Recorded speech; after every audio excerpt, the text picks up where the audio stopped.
A brawl involving 100 people after a high school football game has Madison police and the school district taking action. No doubt they've impacted your outdoor plans tonight. The sheer numbers behind the mosquito issue in Wisconsin right now. And we'll meet the man chosen to be the first private tourist to fly to the moon. This is News 3 at 10. Thanks for joining us tonight. Madison schools are trying to figure out who started a fight in a school parking lot Friday night. The fight had about 100 students, an arrest, and it ended 3 blocks away. Amy Reed shows us what we know about what happened and what the school is now doing about it. Amy? Yeah, police are telling us this fight started after the Madison Memorial West High football game. The two schools met on the field and then met again in the parking lot. Police said there were a lot of groups that ended up joining into a large crowd of about 100 students from both schools. Officers at the game called for backup, and when backup showed up, the students had started to move to other parking lots. It ended at the McDonald's on Odana Road, where a 15-year-old boy punched a girl before police arrested him. The school district said the game itself went off without a hitch, and there was no indication this fight would have started afterward.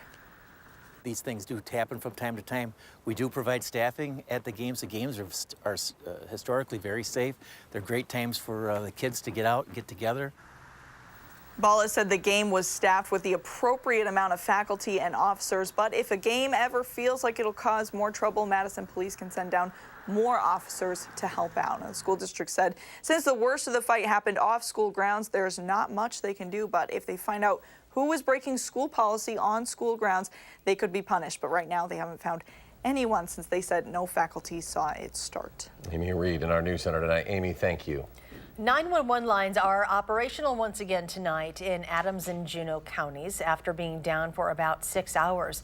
Frontier Communications says a third-party excavator dug into and severed 2 fiber optic and copper cables this afternoon, knocking out the 911 communications for both counties. The City Plan Commission has approved a proposal from developers to build a hotel on State Street. They want to build a 9-story hotel, including a glass building facing Dayton and Carroll Streets, a rooftop garden, and a terrace. The Landmarks Commission and Urban Design Commission have also approved this idea. The decisions will be presented to the Common Council that will vote based on input from all 3 commissions. The remnants of Florence continue to wreak havoc in the Carolinas and mid-Atlantic states. The storm now responsible for at least 32 deaths, spawning tornadoes as far away as Virginia. The wind and rain from Florence may have subsided, but North Carolina's rivers are slowly rising, posing even more danger to already flooded areas. And the State Department of Transportation released this video. That's not a river, that is Interstate 40. Officials say it is more proof the travel there is not safe. Around here, our stretch of dry weather coming to an end. The rain moving in, and there are a few chances more throughout the week as well. Let's check in with Chief Meteorologist Gary Canalti, our first alert forecast. Gary? Eric, showers and thunderstorms are already affecting parts of our viewing area, and we'll see them overnight into the next couple of days. Let's start out by taking a look at alert days we have in the forecast for Wednesday and Thursday. Wednesday, for showers and thunderstorms that could produce some locally heavy rainfall. Thursday, as a warm front lifts northward in the morning and then a cold front arrives late in the day, there could be a couple of rounds of showers and thunderstorms. Some of those could have heavy rainfall and also bring the potential for some severe weather with high winds and hail. As we take a look at Doppler track, one cluster of thunderstorms moved north of our viewing area up into the Green Bay area and dumped over 4 inches of rain at the National Weather Service office in Green Bay. But to our west, you can see some showers and thunderstorms weakening as they push toward northwestern Dane County and areas north of Dodgeville. Low temperatures this morning started out in the lower 60s thanks to the high humidity. High temperatures today, generally we were in the upper 80s to around 90. Here in Madison, we topped out at 89, only 1 degree shy of the record high of 90 set back in 1955. And current temperatures are still in the 70s where the rain hasn't started. Where there have been some showers and thunderstorms, they've dropped into the 60s. Dew point temperatures still remain in the 60s for the most part, so there will be more showers and thunderstorms down the line. So look for shower and thunderstorm chances, especially tomorrow morning. In the afternoon, just cloudy and not as warm with a high temperature of 78. That's your first alert forecast. All right, Gary, thank you. And because of that rainy weather we had not too long ago, mosquitoes are out in record-breaking numbers in our area, according to public health officials. A fact you've likely felt yourself. Our Keely Arthur has more new tonight at 10. Sometimes you can't fight Mother Nature. especially when she's putting up numbers we've never even come close to.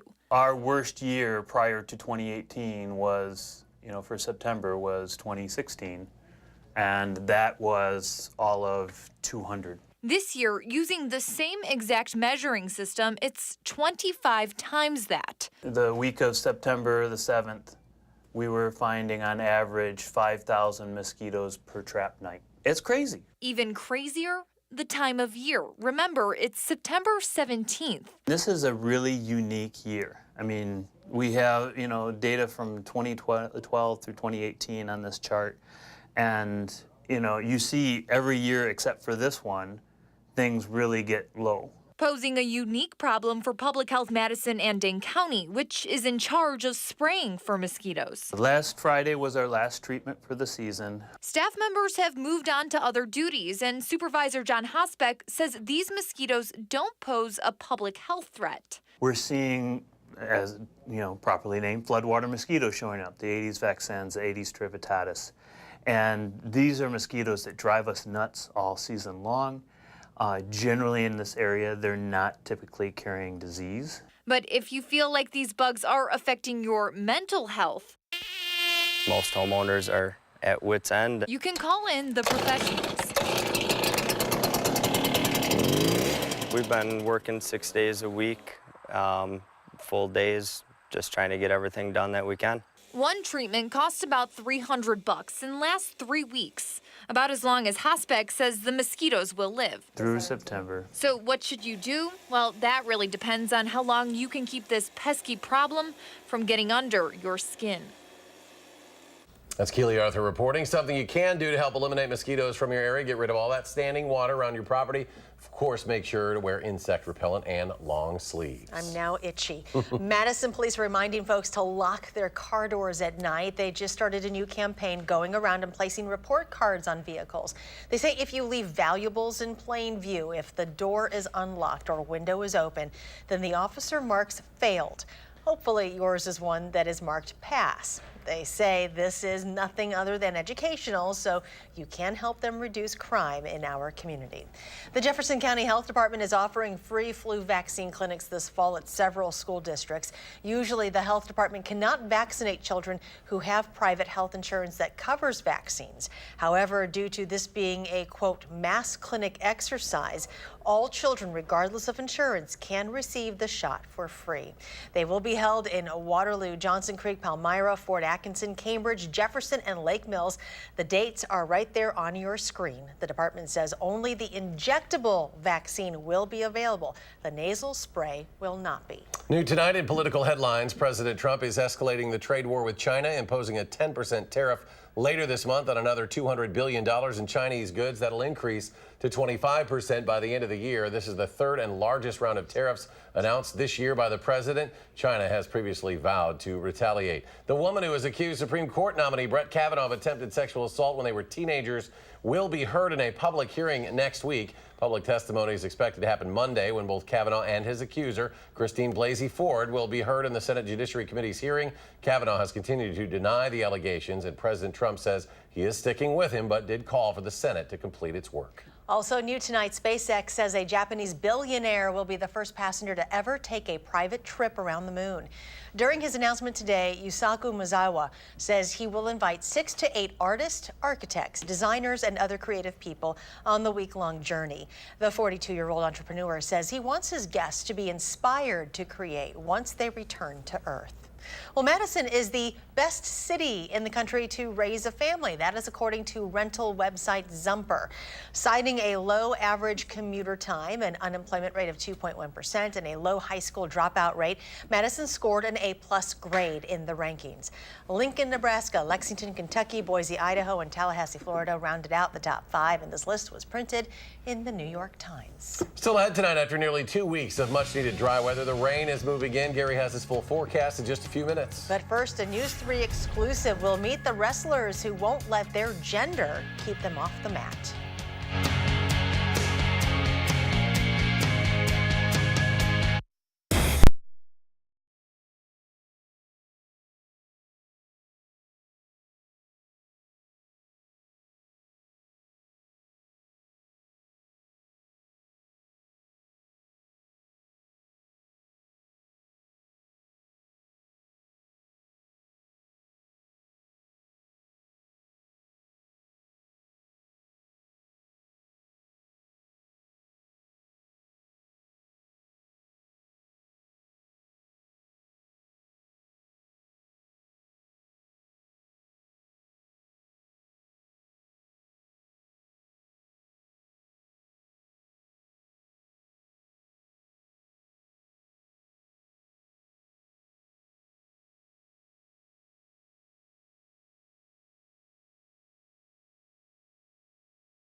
Welcome back. A group of athletes from across the state is wrestling with the stereotype that comes with their sport. They're hoping by coming together they can inspire change on the mat. Only our Leah Lynchide has their story from Southwest Wisconsin. Ready? When you have two kids in a sport, Emmett's more... I didn't even touch. He's more into books, you know? it's easy to draw comparisons. Amelia is definitely more competitive. Pinned him every single time. Well, that's because you don't know how to wrestle. You just lay on people. I've wrestled a lot of girls and a lot of boys, and I would say my toughest enemies are the girls. Head pushing. Yeah, we called her the baby boss before she could even talk. Between Emmett and big sister Delia, though, My brother was too shy to do it. this match isn't quite fair. I asked him if he would do it with a big brother. It hasn't been. And he said yes. Since, well, the start. So I told him I would be his big brother, and I went out there and did it. That's a pin. Delia's used to not fair. You want to go again? Yeah, sure. Slap in. When you have a girl that wrestles, it's kind of different than having a girl in any other sport. That's because there are fewer opportunities for female wrestlers. This summer, the Wisconsin Interscholastic Athletic Association voted against sanctioning a girls-only state competition at the high school level. Meaning, out on the mat, males will dominate. Except here. I just like being a girl out there on the mat, showing that girls can do the same thing. These are wrestlers, elementary, middle, and high school athletes. They're also all girls who won't be pinned by that WIAA decision. Not many stick with it at my age. Delia and 14-year-old Emily Hatch are 2 of 24 here at Iowa Grant School, many driving an hour or two across the state for a first-of-its-kind females-only practice. I want to be like a role model and encourage other girls and trying to lead them through the program like I did. It's called WISC, or Women in Singlets, and the idea is simple. Keep your head low, move your feet. Give girls a fighting chance. Maybe you're in a wrestling room, you're the only girl, so you might see one here or there at a tournament, but you probably aren't in a situation where you have the opportunity to see 20 other girls wrestling with you at the same time.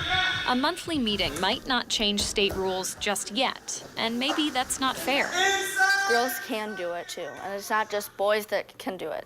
Girls are more powerful, stronger than the boys are. But that's the point Delia, Emily, and all of these girls are trying to prove. Because when it comes to passion, this just doesn't compare. Even if people doubt you and don't think you can do very good, just go out there and prove them wrong. In Cobb, I'm Leah Lynchide for WISC News 3. We asked the WIAA about its decision to not sanction girls wrestling at state. A spokesperson said the possibility of a girls-only competition might be revisited once girls' participation in the sport grows significantly.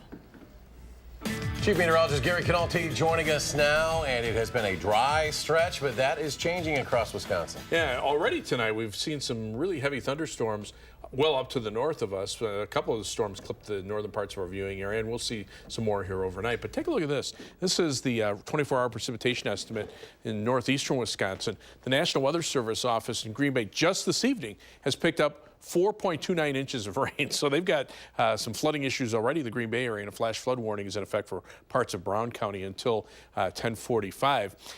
That area of showers and storms has been weakening as it pushes out into Lake Michigan. Another cluster of storms coming in from the west-northwest, now approaching northwestern part of Dane County. Much of the lightning is gone, but those showers remain. They'll be pushing through the Madison area, and we'll see more showers and thunderstorms developing from late tonight into tomorrow. Nothing immediately upstream, but you can kind of see some showers starting to develop out here. This is where we're going to see some thunderstorms, even a flash of lightning out there. And the Storm Prediction Center actually does have a marginal risk of severe thunderstorms extending back into southern Minnesota and northern Iowa, and then through central Wisconsin overnight.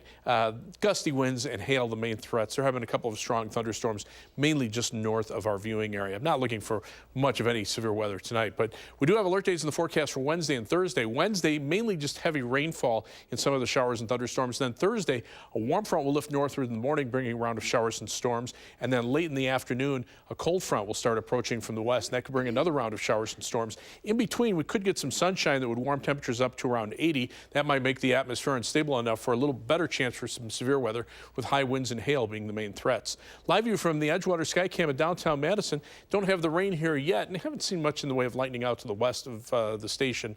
But our high today of 89, just 1 degree shy of the record high of 90 set back in 1955. Our overnight low temperature of 62, 12 degrees above average. And right now we're sitting at 72 degrees. Skies are becoming mostly cloudy. Winds have just shifted to the north at 6 miles per hour. Dew point temperature is still at 64 degrees. High temperatures today, upper 80s to the lower 90s for much of central and southern Wisconsin.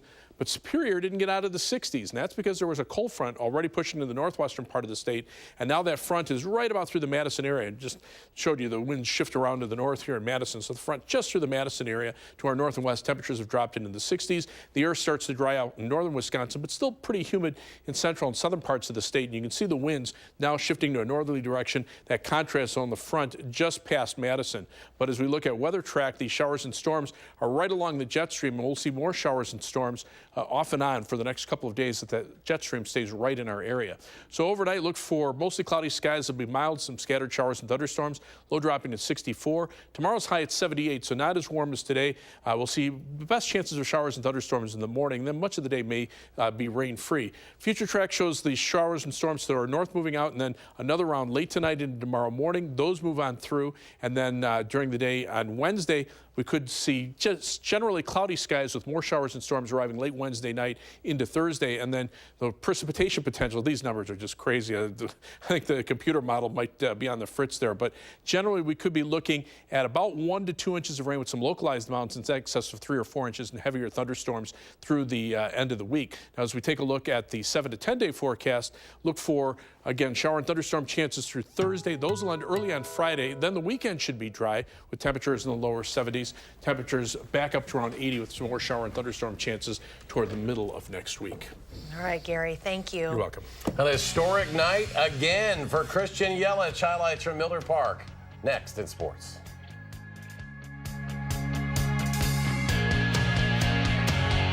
News 3.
Well, coming into today, the Brewers only 2.5 games behind the Cubs in the NL Central standings, and the team with a solid lead in the NL wildcard race as well.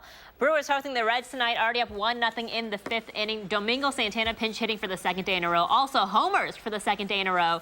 2-0 Brewers. 2 batters later, man on for Christian Yelich, his 31st home run of the season, to the chance of MVP from the Miller Park crowd. 4-0 Brewers. Fast forward to the 6th inning now. Yelich again, this time a triple, hitting for the cycle for the 2nd time this season. The last time was on August 29th in Cincinnati, and he's the 3rd player in Major League history to accomplish this feat. 8-0 Brewers. That would be the final score. The Badgers don't have much time to dwell on its first loss of the season to BYU at Camp Randall on Saturday. This week, it's a trip to Iowa to open the Big Ten season. Now, Saturday's loss was frustrating, not only because the Badgers were 22-point favorites, but because there just didn't seem to be much energy or emotion on the field all day long. Now, as much of a letdown as Saturday's 24-21 loss was, the Badgers know they have to move on. Life still is going, too. You know, you lose, it sucks. You got to go prepare for the next team, and you know, so you got to get over that loss and get refocused. But life doesn't stop. You still got class, you still got exams, you still got, you know, family problems, girlfriend problems, whatever it is. But that's fortunate for us as far as having a team, and you got people with some experience that can help you along the way, and coaches who will meet you where you are and help you along the way as well. So we just got to we just got to refocus, really. That's all it is. I don't think it's much to say, honestly. It's just more so doing. Meanwhile, the NFL clearing up any debate over the question of what is roughing the passer. The league said today that the penalty on Clay Matthews during the 4th quarter of yesterday's Vikings-Packers game was the right call. And not only that, according to the league, they're going to use it as an example on a teaching tape to other teams. Referee Tony Correnti said yesterday that it was the right call because Matthews lifted Vikings quarterback Kirk Cousins and drove him into the ground. And today, head coach Mike McCarthy weighed in. You got to make sure you're looking at all the variables, and you know, I'm not sure that, you know, all the variables are clear right now. So, I mean, you look at both of the penalties that were called in the game. You know, the quarterbacks, they're trying to throw the ball. I mean, you know, that's got to be, you know, if you're trying to throw the ball and you're totally exposed. I mean, I you know, think that may have to potentially factor in the action. So, I think that's where a little bit of the gray area is. And this Friday night, our Prep Mania Game of the Week takes us to Sun Prairie, where the Cardinals and Madison La Follette still have hopes of a Big 8 conference championship. Jay Wilson, Bill Brophy, and Alan Minert will have the game live on TVW and live streamed on channel3000.com. That's Friday night at 7 p.m. We'll be right back.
Gary's back, continuing to monitor a little rain activity out there. Yeah, some showers moving into the west of Madison. Those have been weakening, but more thunderstorms trying to develop in southwestern Minnesota. They'll be here later on tonight. Look for shower or thunderstorm chances tomorrow, Wednesday, and Thursday. Have alert days in the forecast for Wednesday and Thursday. High temperatures between 70 and 80, and then a little cooler, drier for the weekend, and then more thunderstorm chances in the middle of next week. All right, Gary, thanks. Thanks for joining us for News 3 at 10. Do something good. We'll see you here tomorrow. Making plans that are weather dependent? Get an accurate 12-hour, even a 10-day forecast. Download the Channel 3000 First Alert Weather app and start planning.